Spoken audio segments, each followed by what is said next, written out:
제가 따라하는 기도 이 시리즈를 어떻게 시작했냐면, 사람들이 계속 질문을 해요. 어떻게 시작하게 됐냐. 근데 좋은 아이디어다. 그리고 막 지금 많은 분들이 이렇게 또 따라 하시더라고요. 근데 제가 기획해서 한 게 아니었고, 제가 이제 2019년까지 지구촌교회에서 사역을 하다 마치고 아내와 함께 이제 약속한 게 뭐였냐면, 우리가 매일 가정 예배를 드리면 좋겠다. 그래서 가정 예배를 매일 드렸는데, 하루는 그날 말씀이 뭐였냐면, 우리의 삶이 누군가에게 도움이 되는 삶을 살아라, 이런 메시지였어요. 그래서 내가 어떤 도움을 줄 수 있을까 이제 생각을 하는데, 그날 아침에 있었던 일이 생각났습니다. 아침에 이제 핸드폰에 카톡으로 이렇게 생일자를 알려주잖아요. 근데 한 형제의 생일이 뜬 거예요. 그래서 이 형제를 어떻게 생일을 축하해 줄까 하다가 제가 기도문을 써가지고 그 형제에게 이제 카톡을 보냈는데, 그 형제에게 답장이 왔는데 뭐라고 하냐면, 목사님 보내주신 기도문 너무 잘 받았다고. 근데 이 기도문을 받고 뭐라고 답장을 드려야 될지 모르겠다고, 너무 감사하다고, 자기 이런 생일 선물은 처음 받아본다고. 그 형제 그런 답장을 보내줬었는데, 그 생각이 난 거예요. 그래서 기도를 힘들어하는 분들에게 기도에 좀 도움을 주면 좋겠다 싶어서 그날 그 형제에게 보냈던 기도문에 그걸 조금 더 기도문을 보충해서 제가 핸드폰으로 녹음을 해가지고 유튜브 영상에 올렸거든요. 근데 많은 사람이 볼 거라고 전혀 생각하지도 않았고 그냥 진짜 순종하는 마음으로 올렸거든요. 근데 뭐 생각지 못했던 일이 일어난 거죠. 그래서 지금 1년 이제 조금 지났는데 채널 조회수가 1200만이 넘었어요. 그래서 별로 안 놀라시네요. 근데 그걸 보면서 제가 뭘 느꼈냐면, 우리 성도님들께서 정말 기도를 원하고 계시고 기도에 목말라 있었는데 어떻게 기도해야 될지를 몰라서 못하고 있었구나. 제가 그걸 느꼈어요. 여러분들 기도 생활 잘 하고 계시죠? 잘하고 계시나요? 코로나 블루로 참 이렇게 기도 생활마저 많이 힘들어 하시는 분들이 계시는데, 그래도 오늘 이렇게 기도의 자리 나오신 분들은 정말 기도의 몸부림을 치시는 분들이시죠. 오늘은 기도에 대해서 한번 같이 나눠보려고 하는데요. 우리가 왜 기도해야 되는지, 그리고 기도가 무엇인지, 그리고 우리가 드리는 기도를 통해서 어떻게 정말 응답받는 기도를 할 수 있는지 오늘 말씀을 통해 함께 나누기를 원합니다. 여러분, 우리는 왜 기도해야 될까요? 첫 번째는요, 기도는 하나님의 자녀가 누릴 수 있는 놀라운 특권이기 때문입니다. 기도는 하나님의 자녀가 누릴 수 있는 놀라운 특권입니다. 지금 우리가 살아가는 이 시대는요, 매우 자기중심적인 시대입니다. 철저하게 자기를 중심으로, 나를 중심으로 살아갑니다. 내가 가장 중요합니다. 그런데 그 말은 틀린 말입니다. 세상은 나를 중심으로 돌아가지 않습니다. 세상은 아들을 중심으로 돌아갑니다. 저희 집의 주인은요, 제가 아니고 제 아들입니다. 온 집안이 제 아들의 물건으로 꽉 차 있습니다. 저에게 제일 중요한 것 중에 하나가 뭐냐면 책이거든요. 책이 좀 많다 보니까 저희 아내가 한 명 있는데, 아내가 이사할 때마다 책 좀 버리면 안 되냐고, 책 좀 버리자고 그렇게 얘기를 해도 안 된다고, 차라리 나를 갖다 버리라고 그러면서 막 제가 그 환난과 핍박을 견뎌내고 있거든요. 근데 어느 날 저도 모르게 책을 버리고 있더라고요. 거실에 있는 짐을 제가 정리합니다. 제 짐을. 제 아들이 가지고 놀 장난감과 책이 들어올 자리를 마련하기 위해서 제 책을 버리고 제 짐을 줄이는 거죠. 저희 아내는 이렇게 브랜드 있는 옷을 잘 사 입지를 않아요. 주로 이렇게 서 있는 옷보다 누워 있는 옷 아시죠? 누워 있는 옷 좋아하고 자기를 위해서는 굉장히 아끼거든요. 근데 제 아내가 제 아들을 위해서는 돈을 아끼지를 않아요. 거침없이 씁니다. 솔직히 좀 부담이 되는데, 저희 아내가 제 아들을 위해서 돈을 막 그렇게 쓰는 걸 제가 진짜 부담스러워할까요? 그런 눈빛이네요. 아니, 그렇지 않습니다. 제 아들을 위해서 쓰는 돈은요, 하나도 아깝지 않습니다. 할 수만 있다면 제 아들을 위해서는 더 좋은 걸 해주고 싶습니다. 여러분, 저도 제가 소중하고 저를 중심으로 세상을 살고 싶은 아주 이기적인 사람입니다. 욕심이 많은 사람입니다. 그런데 그런 저 자신조차도요, 제 아들 앞에서는 그 이기심이 작동되지는 않습니다. 이기적인 마음이 그냥 멈춰버립니다. 언제나 제 아들 앞에서는요, 저보다 제 아들이 우선입니다. 여러분, 세상은 나를 중심으로 돌아가지 않습니다. 세상은 아들을 중심으로 돌아갑니다. 그런데 하나님께서는요, 우리를 구원하시기 위해서 자신의 지혜를 사용하지 않으십니다. 자신의 능력을 사용하지도 않습니다. 자신의 그 천사들을 보내지도 않으셨어요. 하나님은 우리를 구원하시기 위해서요, 자신의 아들을 내어주셨습니다. 제가 아들을 낳고 보니까요, 이건 말이 안 되는 거예요. 어떻게 아들을 내어줘요? 어떻게 아들을 내어주지? 어떻게 이것이 가능하지? 이건 안 되는 건데, 불가능한 건데 어떻게 아들을 내어줄 수 있나? 어떻게 그 삼위일체 하나님께서 이런 결정을 하실 수 있나? 도저히 이해가 되지 않는데요, 하나님께서는 그런 결정을 하신 것입니다. 기독교는요, 우리를 위해서 아들을 내어주신 그 예수 그리스도를 내 삶의 구원자와 주님으로 믿음으로 말미암아 죄인 되었던 우리가 하나님의 자녀가 되었다는 것입니다. 이 말은요, 하나님의 중심에 저와 여러분이 있다는 거예요. 당신의 외아들을 내어주시기까지 우리를 사랑하신 그 하나님, 자신의 피값으로 산 우리가 하나님의 중심에 있다는 것입니다.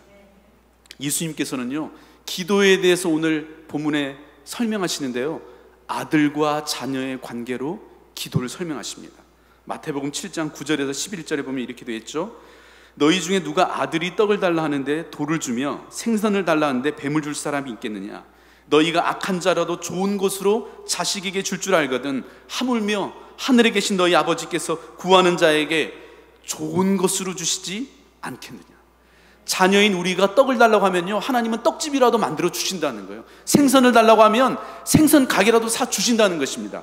그 하나님, 그 좋으신 하나님께 우리가 구하기만 하면 하나님께서는 얼마든지 좋은 것으로 우리에게 주시는 분이라는 것입니다. 로마서 8장 32절에 보면요, 자기 아들을 아끼지 아니하시고 우리 모든 사람을 위하여 내어주시니가 어찌 그 아들과 함께 모든 것을 우리에게 주시지 않겠느냐? 아들을 아끼지 않고 내어주신 하나님께서 우리에게 주지 못할 것이 뭐가 있겠냐는 것입니다. 우리가 기도하기만 하면 하나님께서 다 주신다는 것입니다. 여러분, 이것이 자녀의 특권입니다. 제 아들은요, 저에게 뭔가를 요구할 때 눈치를 보지 않아요. 미안해하지 않습니다. 그냥 마치 맡겨놓은 것을 도로 찾는 것처럼 당당하게 요구합니다. 아빠, 장난감 사주세요. 마트 갔는데요, 전혀 주변 사람을 의식하지 않아요. 저도 의식하지 않아요. 그냥 집어와요. 사주겠다고 얘기도 안 했는데 그냥 집어와요. 이러면 그게 자녀의 특권입니다. 아무리 제가 어떤 아이가 예뻐도요, 그 아이를 예뻐해도 그 아이가 나를 믿고 장난감을 함부로 집어오지는 못하죠. 그건 자녀의 특권입니다. 우리가 하나님의 그 자녀의 특권을 누릴 수 있다는 거예요. 여러분, 기도는 하나님의 자녀만이 누릴 수 있는 특권입니다. 하나님의 자녀들이 기도할 때 하나님께서 그 기도에 응답하신다는 거예요. 여러분, 우리가 왜 기도해야 되느냐? 특권이기 때문에. 두 번째는요, 기도가 필요하기 때문입니다. 우리는 기도가 필요합니다. 제 고향이 어디일 것 같으세요? 주로 이제 많은 분들이 서울 아니냐고 이렇게 얘기하는데, 제가 예전에 초등학생 집회에 가가지고 제 고향이 어디일 것 같냐고 물어봤더니 한 학생이 몽골 아니냐고 하더라고요. 그래서 그날 그 초등학생하고 맞짱 뜰 뻔했습니다. 아주. 제 고향 몽골이 아니고요, 지리산입니다. 저희 마을에는 교회는 없고요, 마을 제일 높은 곳에, 마을이 다 내려다 보이는 곳에 마을 사람들이 다 함께 모여서 제사를 지내는 큰 제각이 있습니다. 철저한 유교 마을이에요. 제가 장씨인데 다 장씨들만 사는 부락입니다. 온 마을이 가족 공동체죠. 부락. 교회도 없고 교회 다니는 사람도 없습니다. 이제 거기에서 제가 예수를 믿고 고등학교 2학년 때 이제 신학을 하기로 마음을 먹었는데 아버지에게 그게 들킨 거예요. 이제 아버지가 너무 화가 나셔가지고 당장 내려놔라. 절대 안 된다. 용납할 수 없다. 그러면서 이게 한 주간의 시간을 더 주시더라고요. 한 주간의 시간을 더 줄 테니까 다시 생각하라고. 네가 신학을 하면 10원도 지원해 줄 수 없다. 마치 제 아들이 스님이 된다고 하는 그런 충격을 받으신 거죠. 얼마나 아버지가 충격이 되셨겠어요? 일주일 후에 이제 다시 아버님 만나가지고 얘기를 하는데 어떻게 할 거냐 물어봐서 그래도 신학을 하고 싶다고. 그랬더니 제 늦둥이 막내 아들이거든요. 정말 아버님이 저를 예뻐해 주셨는데 그날 태어나서 처음으로 아버지에게 맞았어요. 네, 한 대 맞고 제가 기절을 했죠. 아버지가 권투를 하셨었거든요. 의식을 찾고 일어나 보니까 이제 온 집안이 난리가 난 거죠. 엉망진창 돼 있고, 당장 나가라고 그래가지고 고등학교 2학년 때 이제 집에서 쫓겨났습니다. 고등학교 2학년이 집에서 쫓겨나가지고 할 수 있는 게 뭐가 있겠어요? 기도밖에 할 수 있는 게 없어요. 정말 기도하면서 기도했던 것 같아요. 이제 잠잘 곳이 없으니까 친구 독서실 가서 자다가 들켜가지고 쫓겨나고, 교회 가서 교회 이렇게, 그때는 지하실이 있었는데 지하실이 방으로 돼 있어 거기 가서 잠 자다가, 기도원 가서 이제 또 잠 자다, 그러면서 생활했거든요. 이제 대학교 3학년 때까지 집에를 제가 못 갔어요.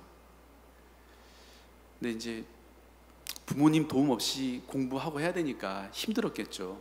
생활하는 것도 힘들고.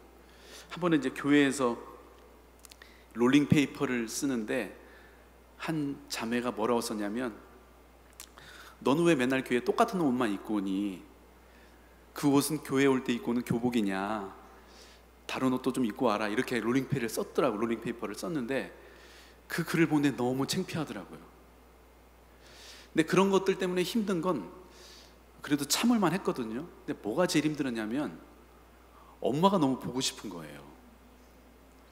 그때는 핸드폰도 없어가지고요, 엄마하고 통화를 하려면 집으로 전화해야 되는데, 집으로 전화하면 아버지가 전화를 받으시면 네가 전화를 왜 하냐고 그러면서 전화를 끊어버리시고, 또 아버지가 무서우니까 차마 집으로 가지는 못하고. 근데 엄마가 너무 보고 싶어가지고 대학교 3학년 가을에 그냥 맞으면 맞자, 혼나면 혼나더라도 그냥 엄마 한번 보자 싶어서 이제 그 지리산으로 갔습니다. 부모님 계신 집으로. 딱 대문 앞에 섰는데요, 심장이 터지는 것 같더라고요. 막 심장 뛰는 소리가 제 귀에 들리는 거예요. 그래서 대문 앞에서 엄마 부르는데 조용해요. 그래서 엄마 저예요. 아무 소리도 안 들려요. 알고 봤더니 부모님이 이사를 가셨더라고요, 인천으로. 그래 이제 이사한 곳을 주소를 물어봐가지고 이제 인천 이사한 곳을 또 갔습니다. 딱 갔는데 제가 아버지를 제일 먼저 보게 된 거예요.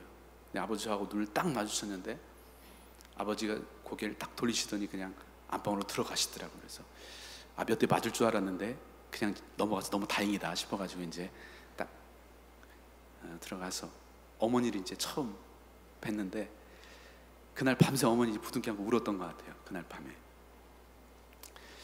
여러분, 아무것도 모르는 고등학교 2학년이 어떻게 그렇게 할 수 있었을까요? 어떻게 끝까지 포기하지 않고 신학을 하고 목회자가 될 수 있었을까요? 기도가 저를 붙들어줬습니다. 힘들 때마다 기도하면 힘이 났습니다. 주눅이 들고 위축이 될 때마다 기도하면 용기가 생기고 자신감이 얻었습니다. 앞이 막막해 보여도요, 기도하면 하늘 문이 열리는 것 같았습니다. 아무것도 가진 것이 없어도 기도만 하고 나면 마치 세상이 제 발 아래 있는 것 같습니다. 여러분, 우리가 기도 없이 이 힘든 세상을 어떻게 살아갈 수 있겠습니까? 여러분, 우리 중에는요, 세상의 그 높은 벽 앞에 자신의 꿈을 포기한 분들이 계십니다.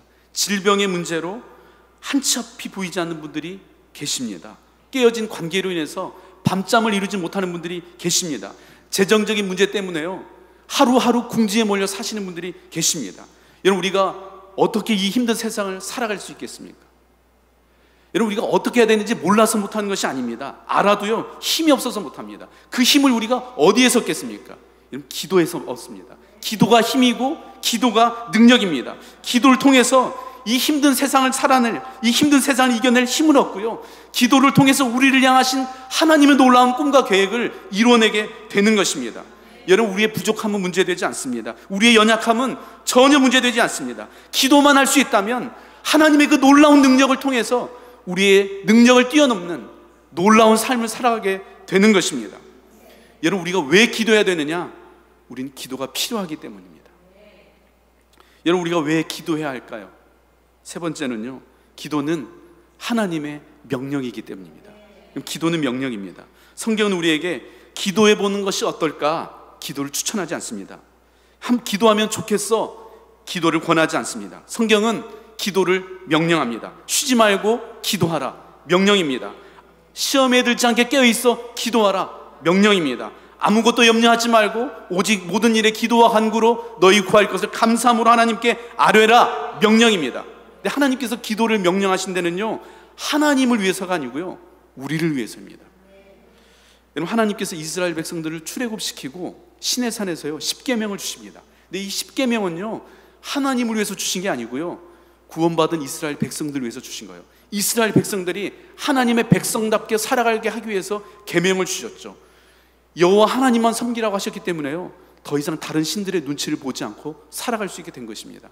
안식일을 기억해서 지키라고 했기 때문에요, 일주일에 하루는 쉼의 시간을 갖게 된 것입니다. 부모를 공경하라고 했기 때문에 늙어 힘이 없어도 걱정하지 않고 살아갈 수 있게 된 것입니다. 하나님이 우리에게 주신 계명은 하나님을 위해서가 아니라 우리를 위해서입니다. 우리 부모님들께서 자녀들에게 규칙을 정해줍니다. 자고 일어나면 이불을 개고 양치질을 해라.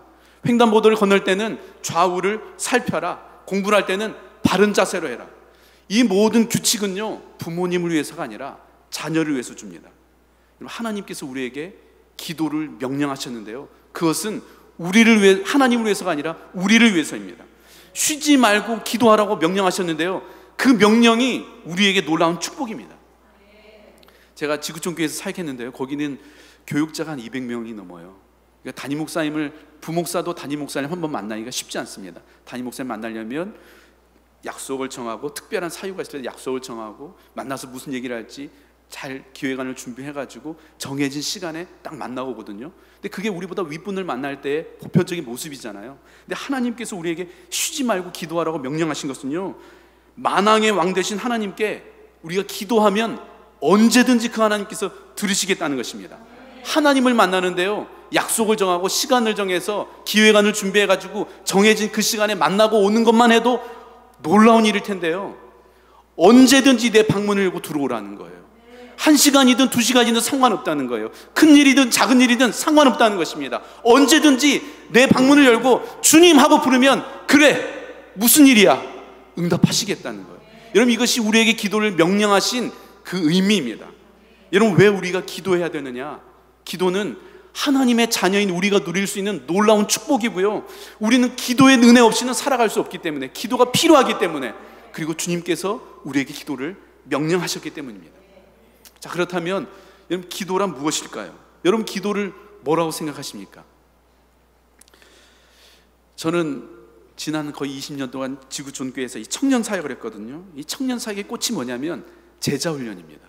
우리 최 목사님과 함께 제자훈련 정말 열심히 했었는데요, 교육자 한 명이 12명의 훈련생들을 데리고 30분이면 할 수 있는 강의를 4시간씩 귀납법적으로 이 나눔을 갖습니다. 늦은 밤에 1시간이 넘도록 목이 터져라고 함께 기도합니다. 1박 2일 MT를 가서 마음속 깊은 그 삶의 이야기들을 함께 나눕니다. 자기는 예수님을 믿고 싶은데 도저히 안 믿어진다고 했던 그 형제가요, 제 품에 안겨가지고, 목사님 제가 하나님이 믿어져요, 그러면서 펑펑 울던 그 일이 지금도 생생해요. 한 학기를 마칠 때가 되면요, 얼마나 서로 애틋한 관계가 되어 있는지 몰라요. 근데 이 훈련생들이 수료식을 마치고 나면 다른 지체들에게요, 이 제자훈련을 얼마나 추천하는지 몰라요. 그래서 보통 주일날 12시에 이 제자훈련 신청을 받는데요, 아침 8시부터 신청받는 곳에 줄을 쓰는데요, 오전 내내 교회 예배당이요, 이 제자훈련을 신청하는 훈련생들로 장관을 이룹니다. 복도가 줄이 쫙 서 있어요. 아침 8시부터 12시에 신청하는 그 훈련을 위해서. 근데 이 제자훈련이요, 굉장히 강도가, 훈련 강도가 셉니다. 큐티도 해야 되고, 성경도 읽어야 되고, 기도도 해야 되고, 이거 하지 않으면 벌금까지 내야 되고, 3번 그 걸리면 그냥 아웃되는 굉장히 그 힘든 훈련인데요, 제가 이제 OT를 하고 났는데 한 형제가 저에게 목소리에 힘을 잔뜩 주면서 뭐라고 질문하냐면, 목사님, 기도가 중요한 건 알겠는데 제가 왜 벌금까지 내면서 기도를 해야 돼요? OT 이제 마쳤는데 분위기가 어떤 분위기인지 아시겠죠? 되게 애매한 분위기가 됐어요. 제가 뭐라고 대답해 줬냐면, 왜냐면 안 하면 죽으니까. 안 하면 죽으니까 이렇게라도 해서 하게 하는 거야. 병원에서 생명이 왔다 갔다 하는 환자에게 의사와 간호사가 이 주사 맞아보실래요? 이 약 드실래요? 의견을 묻지 않습니다. 의사는 무조건 살리고 봅니다. 그게 의사죠. 기도도 마찬가지입니다. 해도 되고 안 해도 되는 것이면 이렇게 하지 않습니다. 그런데 안 하면 죽기 때문에, 해야만 살 수 있기 때문에 벌금을 내면서라도 기도를 하게 하는 것이죠. 저에게 기도가 뭐냐고 물어보면 저는 항상 이렇게 이야기합니다. 기도란 안 하면 죽는 것이다. 살기 위해 하는 것이 기도다. 우리의 신앙의 선배들이요, 기도는 영혼의 호흡이라고 가르쳤습니다. 이런 그 말이 이 뜻 아니겠어요? 안 하면 죽는 것, 살기 위해 하는 것. 오늘 여러분에게 기도는 무엇입니까? 자, 그렇다면 이 중요한 기도를 어떻게 해야 우리의 기도가 응답받는 기도가 될 수 있을까요? 우리의 기도가 응답받는 기도가 되기 위해서는요, 첫 번째는요, 그냥 하라는 거예요. 기도는 응답을 받기 위해서는 일단 해야죠. 해야 응답을 받죠. 제 아들이 처음 한 말은요, 엄마였어요. 엄마. 안타까웠죠. 아빠가 아닙니다. 예, 엄마예요. 축복합니다, 우리 형제님들. 두 번째도 아빠가 아니더라고요. 참 안타까웠습니다. 근데 이 돌진한 아들이요, 엄마라고 하는데요, 너무 귀여운 거예요. 실은 얘가 제대로 엄마라고 한 것도 아닌데 저희 부부가 그냥 엄마로 알아들은 거죠. 그렇지 않나요? 근데 신기한 일이 벌어졌어요. 제 아들이 냉장고를 보고 엄마라고 하는 거예요. 청소기를 보고 엄마라고 해요. 그냥 눈에 보이는 모든 게 다 엄마인 거예요. 그래서 제가 제 아들에게, 제 아들 이름이 산이거든요. 산이야, 냉장고를 보고 엄마라니, 이건 엄마가 아니고 냉장고야. 야, 내가 언제까지 참아야 돼? 내가 언제까지 기다려야지 냉장고를 엄마라고 할 거냐고. 이건 엄마가 아니고 냉장고야. 따라해, 냉장고. 제가 이렇게 했을까요? 그렇게 하지 않았습니다. 얘가요, 냉장고를 보고 엄마라고 하는데요, 그것도 너무 귀여운 거예요. 얘가 세탁기를 보고 냉장고라고 엄마라고 하는데요, 그냥 잘못 부르고 실수하는 그것도 그냥 너무 귀여운 겁니다. 아이들은요, 말을 배울 때요, 틀리는 것을 무서워하지 않습니다. 맞든 틀리든 그냥 상관없이 내뱉습니다. 말은요, 배워서 하는 게 아니고요, 하면서 배우는 거예요. 알아들을 수 없는 그 옹알이를 하는데도요, 제 아내는 다 알아들어요. 우리 산이가 지금 배가 고프다는구나. 그냥 애는 옹알옹알 하는데도요, 우리 산이가 지금 똥을 쌌구나. 우리 산이가 지금 기저귀를 갈고 싶구나. 엄마는요, 다 알아듣습니다. 하나님도 그러십니다. 하나님은요, 우리가 틀린 기도했다고 우리를 지적하거나 혼내시는 분이 아니십니다. 야, 그건 너무 세속적인 기도잖아. 그건 너무 이기적인 기도잖아. 너 어떻게 그렇게 너무 네 욕심이 많이 들어간 기도야. 넌 그것도 기도라고 하니? 야, 어떻게 그런 걸 기도라고 할 수 있어? 야, 이건 틀렸어. 잘못됐어. 다시 준비해와. 하나님은 우리의 기도를 평가하고 판단하고 정죄하는 분이 아니십니다. 우리의 기도가 틀렸어도 알아서 해석해 주십니다. 우리가 잘못한 기도를 드려도 주님은 다 알아들으십니다. 그래, 내가 지금 네가 무슨 말 하는지 알아. 네가 지금 뭐 때문에 힘들어하는지 내가 알아. 네가 지금 이것이 필요하다는 거구나. 그래, 내가 알아들었어. 내가 이해했어. 괜찮아. 걱정하지 마. 주님은 우리가 잘못된 기도를 드려도요, 다 알아서 해석해 주시고 알아서 이해해 주시고 우리의 필요를 채워주신다는 것입니다. 오히려 우리가 틀린 기도를 해도요, 더 귀여워하시는 분이 우리 하나님이십니다. 여러분, 이 기도가 틀린 기도는 아닌지, 이 기도가 잘못된 기도는 아닌지 너무 고민할 필요 없습니다. 틀려도 괜찮습니다. 너무 잘하려고 하지 않아도 괜찮습니다. 완벽하게 배워서 하지 않아도 괜찮습니다. 기도는요, 그냥 하는 것입니다. 이기적인 욕심으로 해도 괜찮습니다. 잘못된 동기로 기도해도 여러분 괜찮습니다. 하나님은 우리의 틀린 기도조차도 좋아하시는 분이십니다. 옳지 않은 기도를 해도 기뻐하십니다. 우리의 어떤 기도도 하나님은 다 기뻐하십니다. 다 알아듣시고 알아서 해석해 주신다는 것입니다. 우리가 하는 기도의 그 단어 하나 틀렸다고요, 우리의 기도에 응답하지 않으시는 그런 분이 아니십니다. 어떤 기도도 다 알아서 해석해 주시는 좋은 분이십니다. 하나님은요, 우리에게 무엇이 필요한지 다 아십니다. 우리가 무엇을 원하는지 다 아십니다.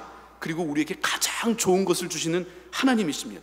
기도는 그냥 먼저 하는 것이 중요합니다. 할 수 있는 만큼 할 수 있는 내용을 가지고 시작하는 것입니다. 솔직하게 이야기하는 것입니다. 여러분, 2단계를 거치지 않고 다음 단계로 넘어갈 수 없습니다. 옳은 기도, 바른 기도, 수준 높은 기도보다 지금 기도를 시작하는 것이 훨씬 더 중요합니다. 다윗의 기도를 보면요, 하나님을 찬양하는 기도도 있고 감사하는 기도도 있지만 솔직하게 드린 기도도 참 많습니다. 시편 3편 7절에 보면 이런 말씀이 있어요. 여호와여 일어나소서, 나의 하나님이여 나를 구원하소서. 주께서 나의 원수의 뺨을 치며 악인의 일을 꺾으셨나이다. 더 리얼하게 표현하면 이렇습니다. 하나님, 저 원수들의 뺨을 갈겨주시고 아구창을 날려주시니 너무 좋아요. 너무 짜릿해요. 지금 다윗이 이렇게 기도하고 있는 거예요. 다윗의 기도는요, 전혀 객관적이지 않습니다. 너무 주관적입니다. 경건해 보이지도 않고요, 뭔가 수준 있어 보이는 기도가 아닙니다. 그런데 하나님께서는요, 다윗의 기도를 기뻐하십니다. 너는 어떻게 이걸 기도라고 하니 평가하지 않으셨습니다. 다윗의 그 솔직한 기도를, 있는 그대로 하는 그 기도를 주님께서 기뻐하셨다는 거예요. 이런 기도는 솔직하게 하는 게 중요합니다. 완벽하게 하는 게 중요하지 않습니다. 주님, 저 힘들어요. 주님, 저 괴로워요. 그냥 힘들면 힘들다고, 괴로우면 괴롭다고, 아프면 아프다고, 기도가 안 나오면 주님, 저 기도가 안 나와요. 그냥 솔직하게 하는 것입니다. 하나님께서 원하시는 기도는 완벽한 기도가 아니라 솔직한 기도입니다.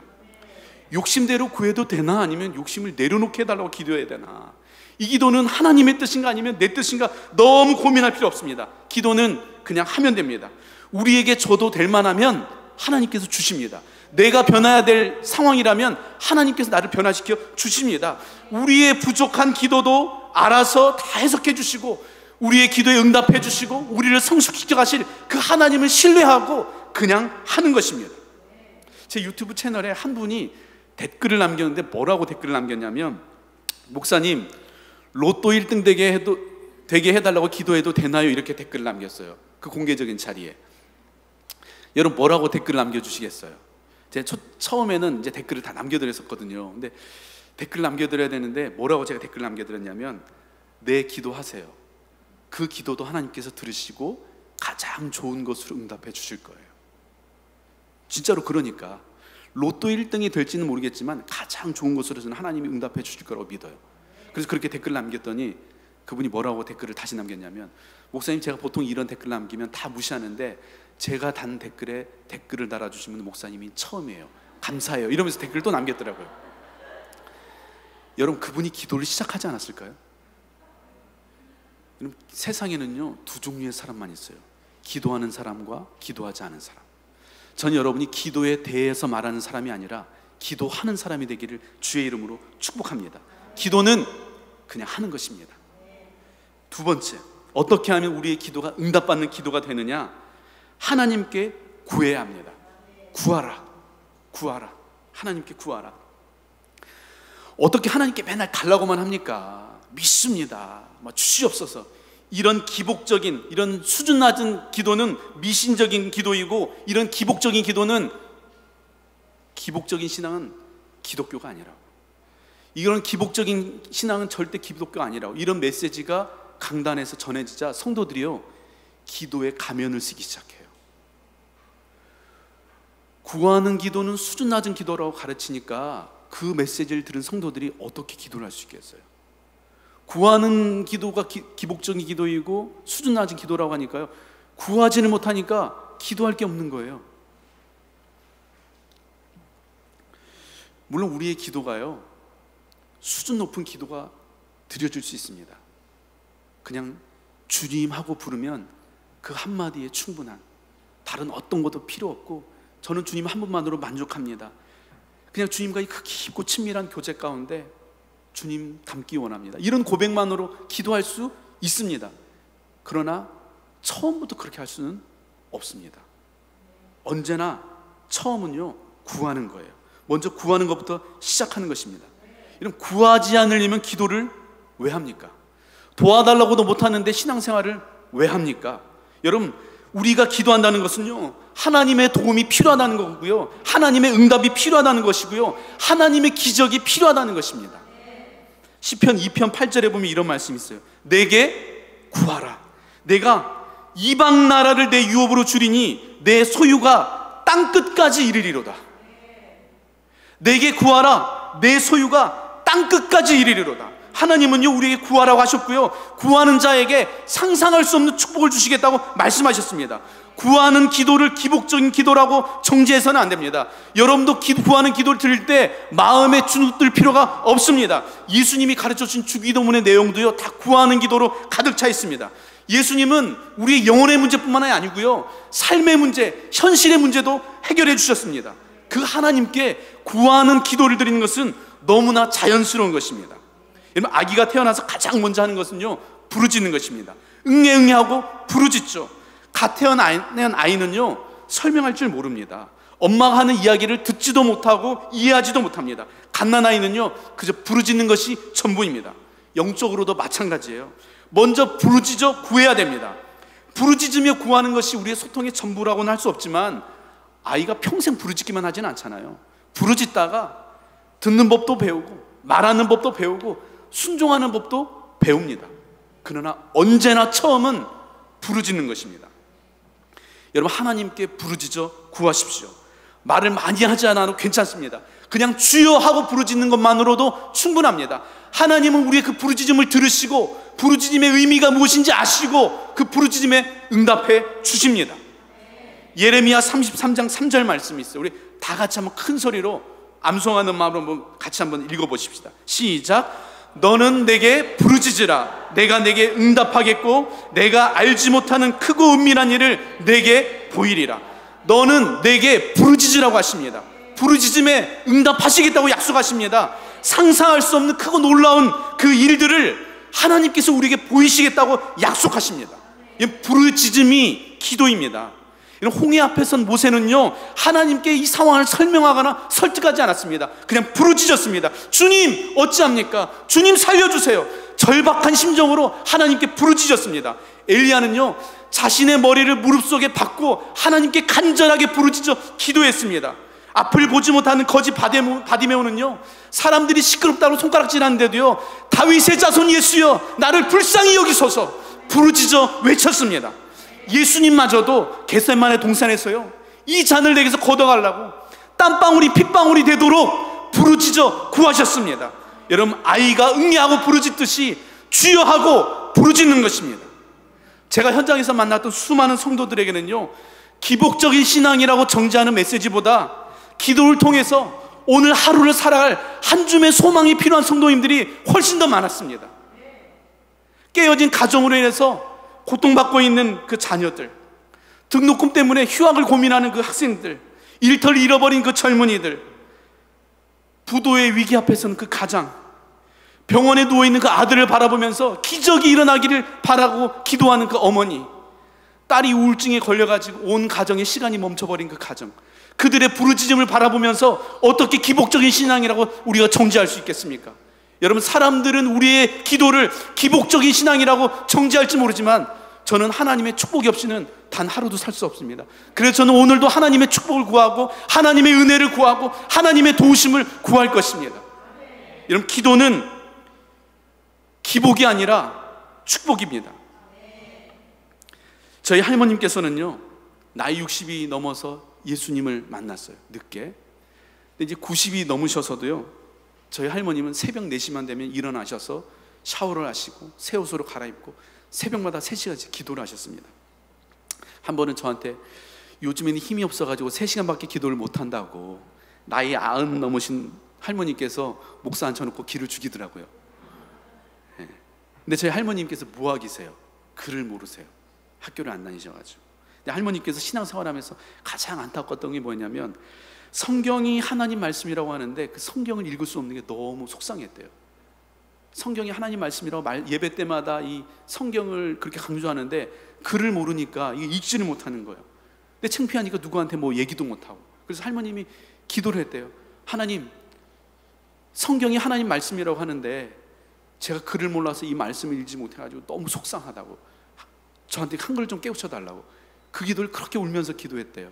근데 할머님이 기도하실 때 어떻게 기도하시냐면, 시작할 땐 주기도문을 먼저 외우시고, 그 다음에 나라와 민족을 위해서 기도하시고, 대통령을 위해서 기도하시고, 목사님을 위해서 기도하시고, 교회를 위해서 기도하시고, 중보기도 부탁받으신 분들 위해서 기도하시고, 마지막은 사도신경으로 기도를 하셨어요. 매일 그렇게 주기도문을 시작해서 사도신경으로 기도를 했는데, 어느 날 성경 앞에 있는 그 주기도문하고 사도신경을 보는데요, 이게 떠듬떠듬 그냥 읽어지더래요. 그래서 성경을 펴가지고 봤는데 태, 초, 예, 하, 나 떠듬떠듬인데요, 성경이 읽어지더래요. 그래서 하나님께서 자기한테 한 그릇 깨우쳐 주셨다고 막 저한테 간증을 하시더라고요. 여러분, 하나님께서는요, 나이 드신 그 할머니의 간절한 기도를 기복이라고 외면하지 않으시고 응답해 주셨습니다. 하나님께서는 우리의 간구와 부르짖음을 기복이라고 외면하지 않으십니다. 가장 좋은 것으로 축복해 주십니다. 여러분, 물질의 문제로 어려움을 겪고 있다면 여러분, 물질을 달라고 구하세요. 사람이 필요하다면 사람을 보내달라고 기도하세요. 여러분, 질병 가운데 지금 고통받고 있다면 하나님께서 이 질병을 고쳐달라고 기도하세요. 마음의 상처로 지금 힘든 가운데 있다면 하나님, 제 마음의 상처를 치유해달라고 여러분 기도하십시오. 결혼의 문제로 지금 기도하고 고민하고 있다면 여러분, 고민만 하지 마시고 기도하십시오. 가장 좋은 짝을 주님께서 보내주십니다. 우리 최 목사님이 그 간증입니다. 얼마나 기도했는지 몰라요. 근데 너무나 좋은 사모님 만나셨잖아요. 할렐루야. 능력으로 했으면 어떻게 사모님을 만났겠어요? 기도로, 은혜로 했기 때문에 사모님을 만나죠. 축복합니다. 여러분, 일터의 문제로 고민한 되신 분이 있다면 일터를 달라고 여러분 기도하시기 바랍니다. 자녀를 갖고 싶으면 자녀를 달라고 기도하세요. 하나님이 주십니다. 여러분, 영적인 성숙이 필요하다면 하나님 영적으로 성숙시켜 달라고 하나님께 기도하십시오. 구체적으로 기도하십시오. 무엇을 원하는지, 무엇을 갖고 싶은지, 무엇이 되고 싶은지, 무엇이 필요한지 구체적으로 하나님께 여러분의 마음의 소원을 구하시기 바랍니다.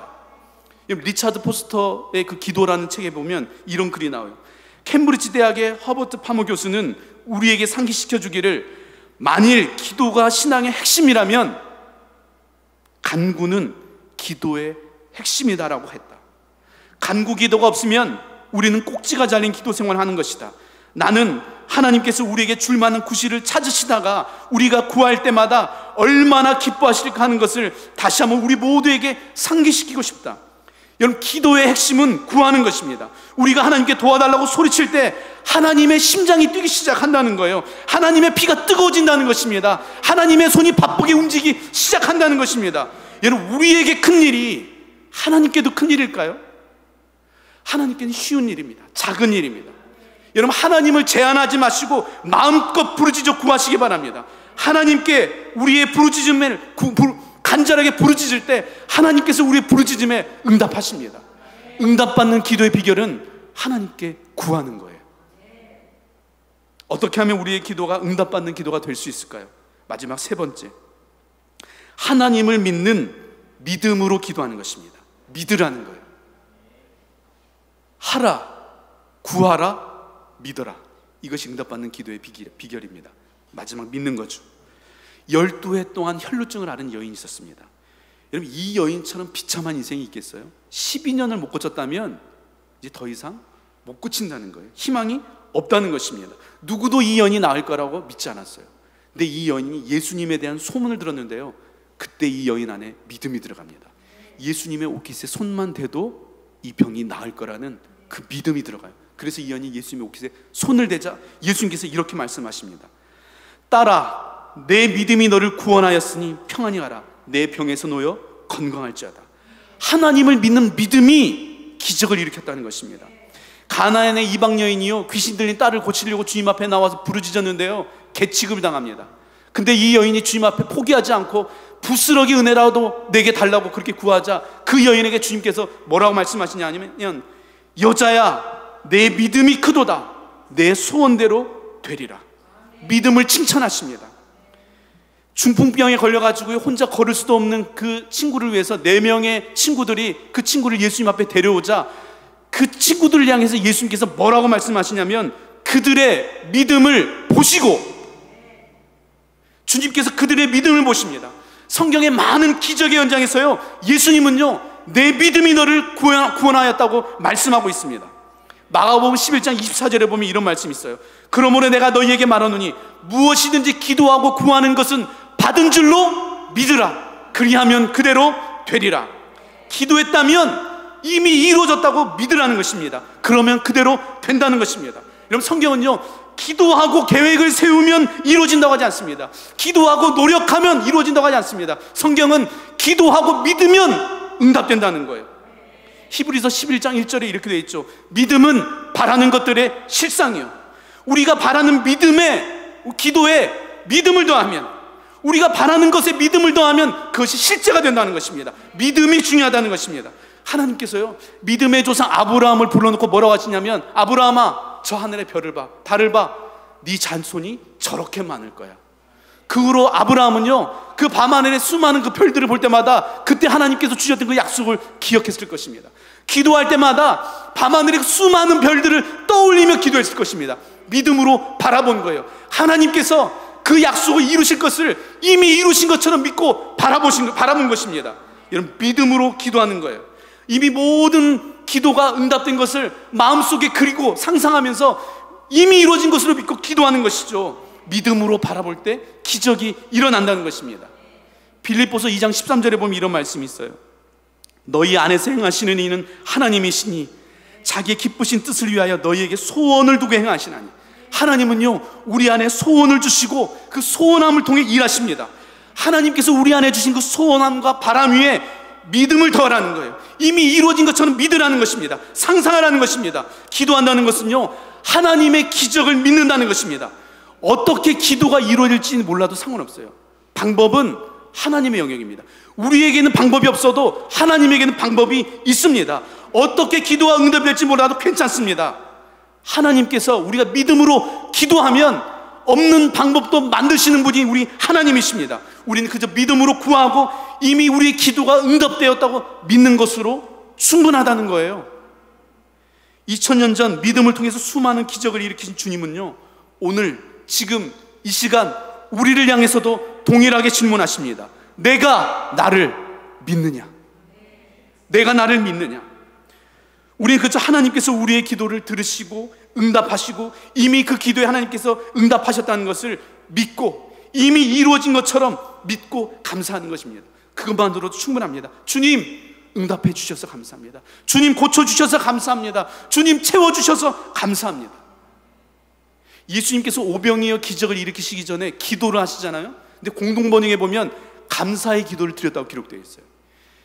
기적이 이루어지기 전에 기도를 하는데 감사의 기도를 드린 거예요. 이미 하나님께서 이 기도에 응답하셨다는 걸 믿고 이루어주신 걸 믿고 감사한 것이죠. 그리고 기적이 일어납니다. 어떻게 물고기 2마리와 보리떡 5개로 그 많은 사람을 먹였는지는 모릅니다. 언제 그 떡과 물고기가 변화됐는지는 모릅니다. 근데 중요한 것은요, 예수님께서는 감사의 기도를 드렸고 그날 기적이 일어났다는 것입니다. 의사는 평생 이 병을 안고 살아야 된다고 우리에게 말했을지 몰라도요, 주님께서는 너희가 이 병에서 나음을 받게 될 거라고 말씀하십니다. 더 이상 이렇게 살지 않아도 된다고 말씀하십니다. 우리의 통증이 아무리 심하고 고통스러워도 이미 하나님께서 고쳐주셨다고 믿고 믿음으로 선포하시기 바랍니다. 아무리 노력해도 끊어지지 않던 중독도요, 이미 주님께서 끊어주셨다고 믿고 믿음으로 선포하는 것입니다. 아무리 노력해도 안 되던 이 빚더미에서요, 이미 하나님께서 이 모든 빚을 갚으셨다고 믿음으로 선포하고 구하는 것입니다. 모든 꿈이 산산조각 났을지라도, 더 이상 꿈이 보이지 않고 앞이 보이지 않을지라도 여전히 하나님은 그 꿈을 포기하지 않고 일하고 계시다고 믿는 것입니다.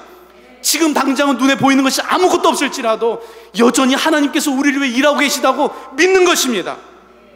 하나님의 은혜가 나를 감싸고 있다고, 하나님이 나와 함께하고 있다고, 하나님이 열심으로 최선을 다해서 나의 기도를 듣고 일하고 계시다는 걸 우리가 믿는 것이죠. 하나님을 믿는 믿음이 우리의 삶 가운데 기적을 만들어내는 것입니다. 하나님은 우리의 기도에 3가지로 응답하신다고 합니다. 예스이거나 웨이시거나 노거나. 예스이거나 웨이시거나 노거나. 그러나 저는 그렇게 믿지 않습니다. 하나님은 우리의 기도에 예스나 웨이시나 노가 아니라 더 베스트로 응답하십니다. 그게 예스든 웨이시든 노든 그것과 상관없이 언제나 하나님은 우리의 부르짖음과 간구에 가장 좋은 것으로 응답해 주십니다. 이것이 저의 믿음입니다. 저는 제가 구하는 모든 기도에 하나님께서 가장 좋은 것으로 응답해 주신다고 저는 믿습니다.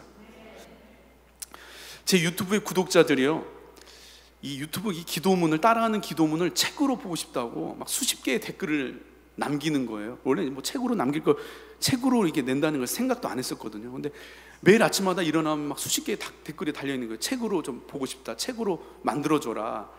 그래서 막 받아 쓰신 분이 계시고 캡처해가지고 하시고, 어떤 분은 제 아들이 다니는 어린이집 선생님이 계시는데 제 채널의 구독자셨어요. 근데 제가 산이 아빠인 건 몰랐던 거예요. 근데 그 기도문을 자기 노트에 다 빼곡히 적어 놓으셨더라고요. 근데 어느 날 저인 걸 알고 저한테 보여주시더라고요. 그러면서 책으로 받았으면 좋겠다고.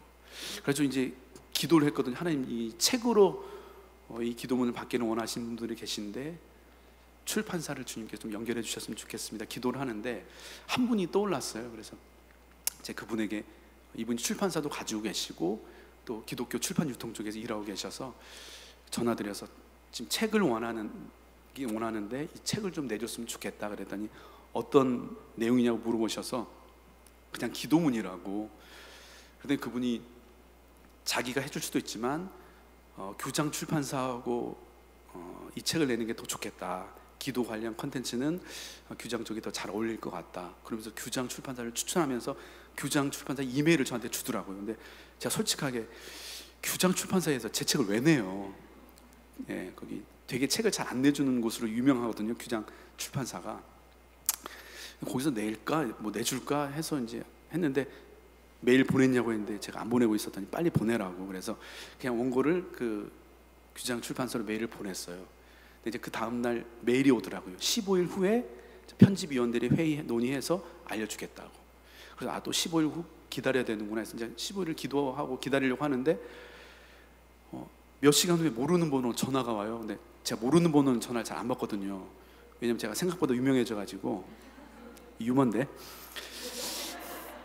전화가 왔는데 잘 안 받는데 하나님이 이 전화를 받으라는 마음을 주시는 거예요. 그래서 받아라 그래서 안 받고 있다가 그냥 받았어요. 여보세요 했더니 안녕하세요, 저 규장 출판사의 여진구 대표입니다. 그러면서 대표님이 직접 전화를 한 거예요. 이 그 원고를 봤는데 이건 자기가 본인이 대표님 직접 전화를 드려야 될 것 같아서 직접 연락을 드렸다고. 그래서 만나자고. 그래서 만났습니다. 근데 뭐라고 얘기하시냐면 규장 출판사는 모든 걸 다 기도로 결정한다고. 아무리 유명해도 그냥 책을 내주지 않는다고. 그냥 기도하고 하나님이 내라고 하면 내주시는데 목사님의 원고를 가지고 기도를 하는데 하나님께서 자기의 응답을 해주셨는데 뭐라고 말씀해 주셨냐면 이 목사님은 내게 속한 목사님이니까 잘 대우해드려라 이렇게 말씀을 주셨다는 거예요. 근데 그 말인데 제 눈물이 핑 돌더라고요.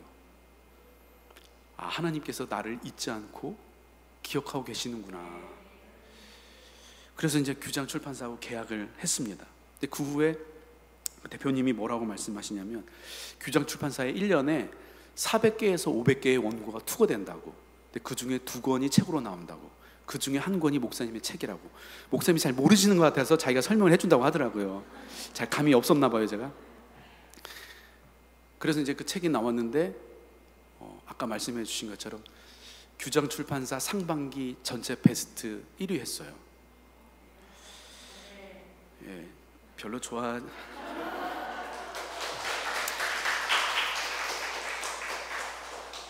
제 자랑을 하려고 하는 게 아니고요. 하나님은 우리 구하는 그 기도에 우리가 구하는 것보다 언제나 더 풍성하게 가장 좋은 것으로 응답하신다는 거예요. 하나를 구하면 2개를 주시는 분이 우리 하나님이시라는 것입니다. 여러분, 우리의 부족함 때문에 하나님의 역사가 제한받지 않습니다. 우리의 실수 때문에 하나님의 계획이 실패하지 않습니다. 내가 포기했다고 해서 하나님도 포기하지 않으십니다. 하나님께서 뜻하신 것은 하나님께서 이루십니다. 여러분, 하나님께는요 모든 것이 가능합니다. 하나님께서 우리에게 가장 좋은 것을 주시고 우리를 위해서 최선을 다하고 있다는 것을 믿으셔야 됩니다. 전 그래서 기도할 때요, 하나님 이렇게 해주세요, 주님 이렇게 해주세요, 이런 기도도 하지만 주님 이렇게 해주실 줄 믿습니다, 주님 이렇게 해주셔서 감사합니다, 이 기도를 더 자주 드려요. 주님께서요 이 믿음의 기도를 더 좋아하신다는 거예요. 제 아내는 요리를 좋아합니다. 요리를 잘하거든요. 근데 제가 해산물 스파게티를 굉장히 좋아하거든요.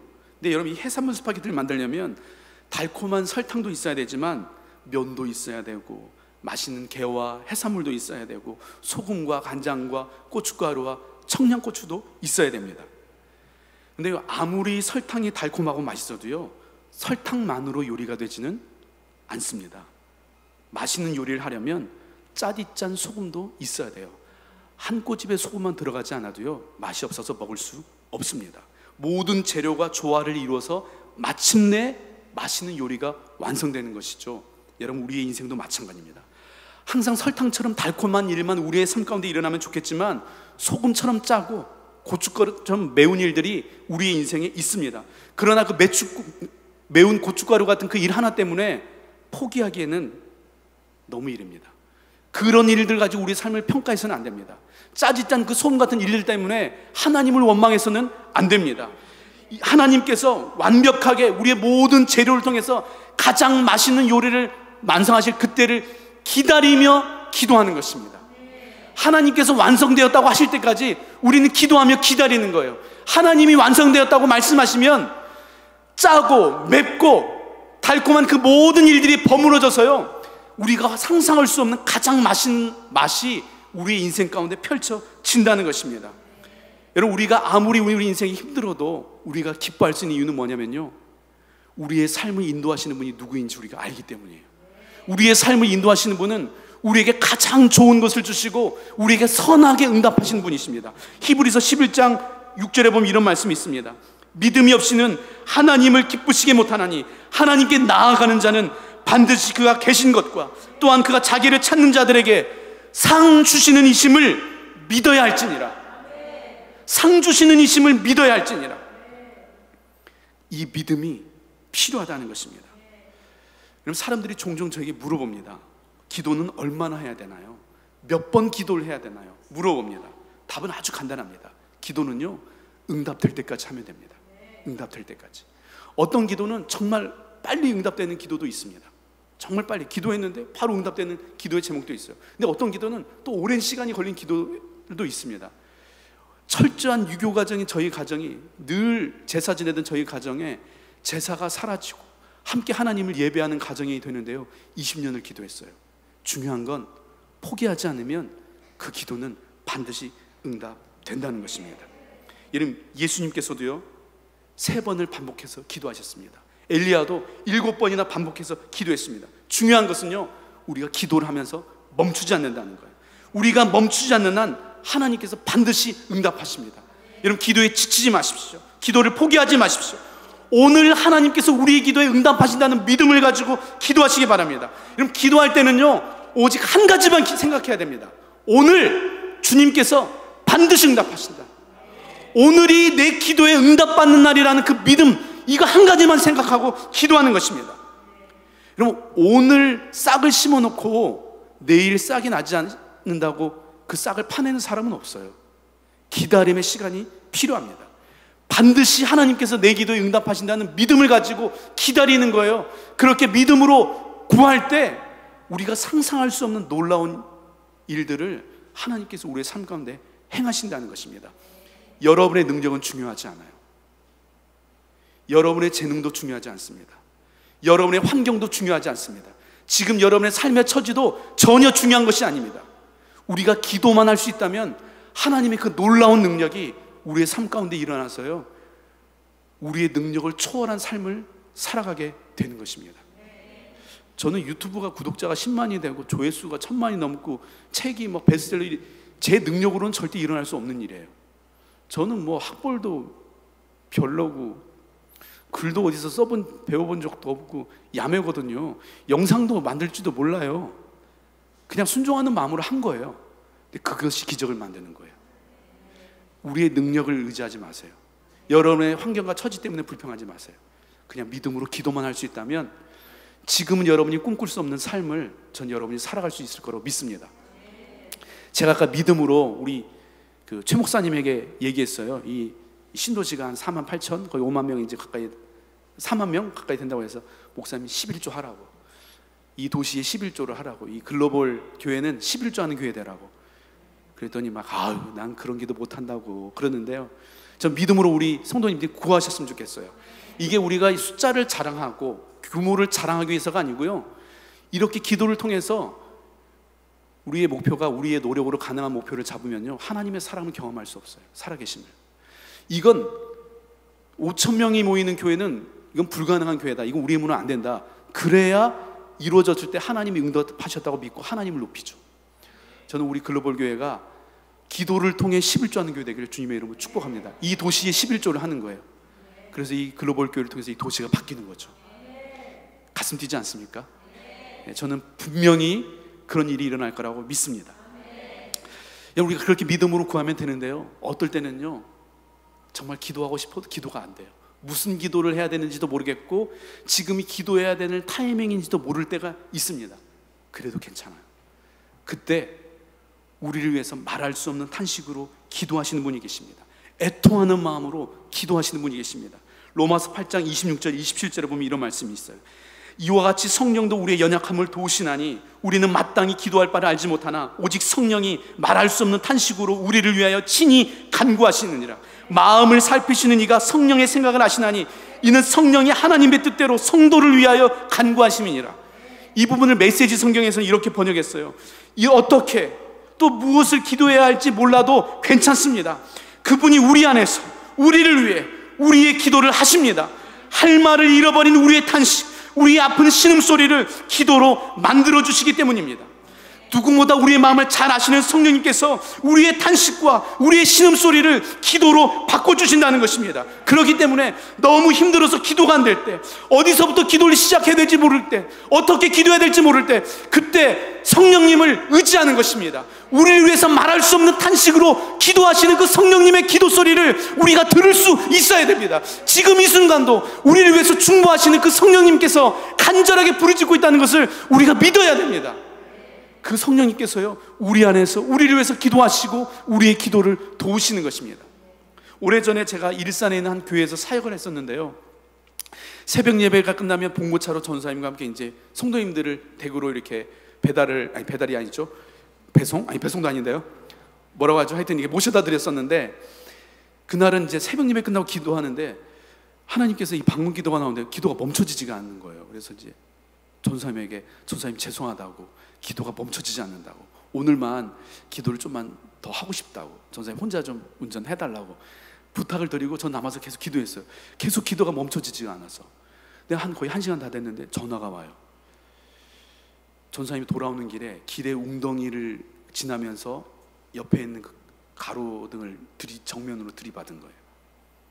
가서 봤는데요, 저는 항상 조수석에 앉아 있었거든요. 조수석으로 정면으로 가로등을 들이받았는데 그 조수석이 뒷자리까지 밀려 들어갔어요. 그 차는 폐차가 됐습니다. 제가 그 차를 보는데요 소름이 돋았어요. 하나님이 저를 살리시려고 그 새벽에 기도를 멈추지 못하게 하신 거예요. 저는 무슨 기도를 해야 될지도 모르게 무슨 일이 일어날지도 모르는데요, 우리 안에 계신 성령님께서요 우리의 기도를 도우시고 우리의 기도를 인도하신다는 거예요. 우리가 무엇을 기도해야 될지 몰라도 괜찮습니다. 우리를 위해 성령님께서 기도하고 있다는 것을 믿으시기 바랍니다. 가장 좋은 기도 인도자는 성령님이십니다. 성령님께서 날마다 여러분을 위해서 기도하고 있다는 그 기도 소리를 들으시고 힘을 내시기를 바랍니다. 그래서 저는요 자다가 깨면 그냥 기도해요. 누가 생각이 나잖아요. 그럼 그 사람을 위해서 기도해요. 무슨 기도해야 될지 몰라도 그냥 기도하는 거예요. 저는 그런 시간들이 성령님께서 인도하시는 기도 시간이라고 믿어요. 기도는 성령님께서 인도해 가십니다. 오늘 이 밤에 성령님께서 여러분의 기도를 인도해 가실 것입니다. 무슨 기도를 할지 몰라도 괜찮습니다. 성령님을 의지하고 신뢰하면서 믿음으로 기도할 때 주님께서 놀랍게 우리 안에서 역사하실 것입니다. 우리 같이 한번 기도했으면 좋겠어요.